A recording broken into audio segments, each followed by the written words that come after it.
Kita menuju informasi lainnya, Tribuners imbas dari permasalahannya dengan Christopher Stefanus Budianto, mantan rekan bisnisnya, Jessica Iskandar mulai sering sakit. Hal itu dikarenakan ia sering memikirkan masalah penipuan yang membuatnya rugi hampir puluhan miliar. Jessica Iskandar diduga menjadi korban penggelapan dan penipuan bisnis di Bali. Akibat terus memikirkan persoalan tersebut, hingga harus kehilangan banyak modal dan kendaraan. Bahkan sakit Jessica Iskandar sampai kambuh, yakni hipertiroid. Sakit itu semakin parah setelah Jessica Iskandar tidak mengonsumsi obat-obatan. Apalagi istri Vincent Verhaeghe tersebut masih menyusui anak keduanya.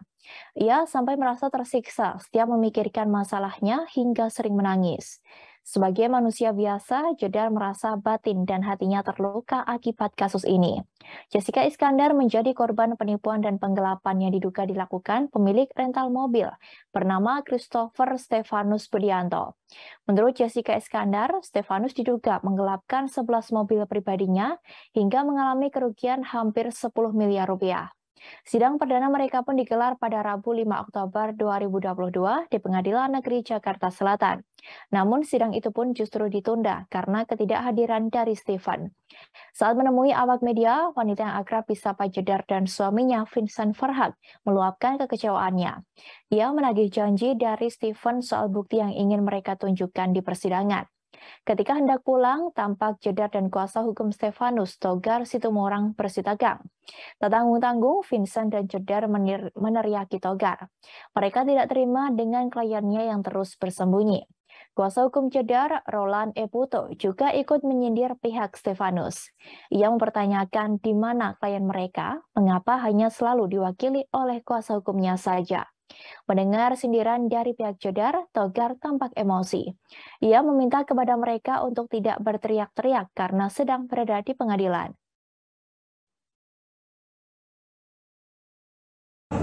Saya tuh ingin bercerita, sejak 2,5 tahun lalu saya mengalami sakit, takikardia, hipertiroid autoimun itu karena saya stres. Sebab itu saya memutuskan berhenti kerja, pindah ke Bali demi kesehatan saya. Dimanapun juga saat itu kan saya punya anak umur 5 tahun terbarak, jadi saya harus sehat, saya harus berjuang. Saya berhenti kerja, saya pindah ke Bali. Terus pelan-pelan saya udah mulai membaik, saya ketemu suami saya Vincent, kita nikah, saya hamil, sampai saat ini saya pikir saya udah bisa bahagia, saya udah seneng banget. Saya pikir wah, doa-doa saya dijamah sama Tuhan. Tapi ternyata 5 bulan yang lalu waktu saya melahirin, saya harusnya bahagia, saya harusnya bersyukur, tapi saya ditimpa lagi musibah ini. Terima kasih sudah nonton. Jangan lupa like, subscribe, dan share ya.